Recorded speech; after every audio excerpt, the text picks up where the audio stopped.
सोचिए, एक कोयला खदान और उसमें एक छोटी सी गाड़ी। सुनने में कितना सामान्य लगता है ना? लेकिन क्या ये सफ़र इतना आसान है, या फिर ये एक जानलेवा सफ़र भी हो सकता है?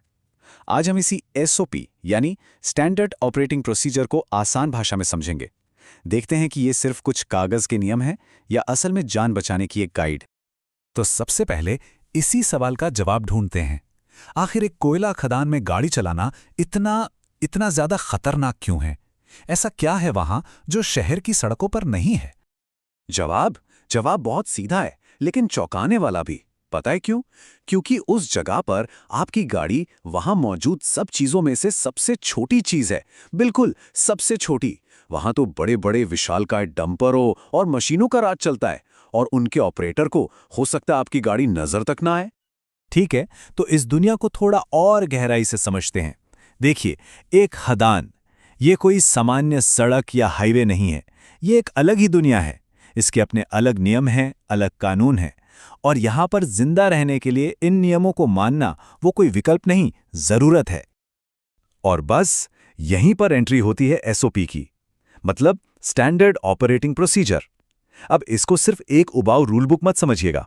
इसका सिर्फ और सिर्फ एक ही मकसद है, लोगों की, मशीनों की और पूरे खदान की सुरक्षा। ये एक ऐसी गाइड है जहां एक छोटी सी गलती भी आखिरी गलती हो सकती है। खदान के अंदर का सफर गाड़ी स्टार्ट करने से काफी पहले शुरू हो जाता है। यह सफर शुरू होता है तैयारी से। एक ऐसा कदम जहां हर छोटी से छोटी जांच आगे चलकर जिंदगी और मौत के बीच का फर्क बन सकती है। तो सवाल यह है कि खदान के अंदर गाड़ी चला कौन सकता है? क्या कोई भी? बिल्कुल नहीं। सिर्फ वो व्यक्ति जिसके पास असली लाइसेंस हो, जिसे खदान प्रबंधन ने खास तौर पर अधिकृत किया हो, और हां, जिसे सुरक्षा अधिकारी ने वहां के खतरों के बारे में पूरी जानकारी दी हो। ये सिर्फ गाड़ी चलाना नहीं है, ये एक बहुत बड़ी जिम्मेदारी है। हर एक ट्रिप से पहले ड्राइवर को एक 3 चरणीय जांच का पालन करना ही होता है। पहला, सारे दस्तावेज जांचो, लाइसेंस, रजिस्ट्रेशन, सब कुछ। दूसरा, गाड़ी को ऊपर से नीचे तक जांचो, ब्रेक, लाइट, हॉर्न, टायर और वो लाल झंडा। और तीसरा, अपना पीपीई पहनो, हेलमेट, सुरक्षा जूते, रिफ्लेक्टिव जैकेट। ये एक तरह का सुरक्षा कवच है जो ड्राइवर और गाड़ी दोनों को तैयार करता है। चलिए, तैयारी हो गई। अब इंजन स्टार्ट करते हैं और चलते हैं खदान के अंदर। यहां हर मोड़ पर खतरा है, तो देखते हैं कि एसओपी सुरक्षित ड्राइविंग के बारे में क्या कहता है। यहां कुछ करने वाली और न करने वाली चीजें हैं, और ये सुझाव नहीं, ये सख्त नियम है। क्या करना है? सीट बेल्ट हमेशा लगानी है, बड़े भारी वाहनों को हमेशा रास्ता देना है, सिर्फ तय रास्तों पर ही चलना है, और हर मोड़ पर हॉर्न बजाना है। और क्या बिल्कुल नहीं करना है?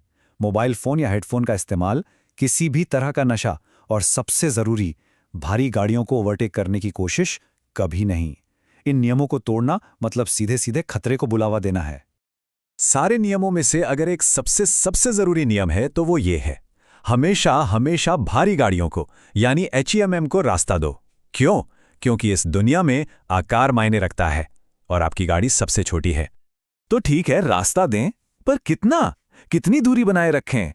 एसओपी इसके लिए एक नंबर देता है, 30 से 40 मीटर। और ये कोई मनमाना नंबर नहीं है, ये एक जीवन रक्षक दूरी है। ये इसलिए है क्योंकि बड़े डंपरों के ब्लाइंड स्पॉट बहुत बड़े होते हैं और उन्हें रुकने में भी समय लगता है।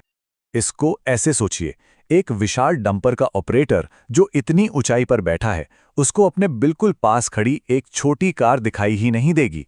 ये जो 30 से 40 मीटर का फासला है ना, यही आपको अदृश्य होने से बचाता है। यही आपका सुरक्षा जोन है। और स्पीड की बात करें तो खदान के अंदर स्पीड लिमिट पता है कितनी है? सिर्फ 10 किलोमीटर प्रति घंटा। जी हां, 10। मतलब पैदल चलने से बस थोड़ी सी तेज। इतना धीमा क्यों? ताकि किसी भी आपात स्थिति में प्रतिक्रिया करने का पूरा पूरा समय मिले। यहां स्पीड नहीं, सब्र जरूरी है। अच्छा, तो ड्राइविंग की बात हो गई, लेकिन खदान में खतरा सिर्फ चलती गाड़ी से नहीं है। गाड़ी रोकने के बाद भी खतरा बना रहता है। इसलिए सही पार्किंग, सुरक्षित पार्किंग बहुत जरूरी है। इसके भी अपने नियम हैं, और ये नियम बहुत साफ हैं। पार्किंग सिर्फ निर्धारित जगहों पर ही करनी है। जो मशीन काम कर रही है उससे कम से कम 30 मीटर दूर। जमीन हमेशा समतल होनी चाहिए। हैंड ब्रेक और गियर दोनों लगाना है।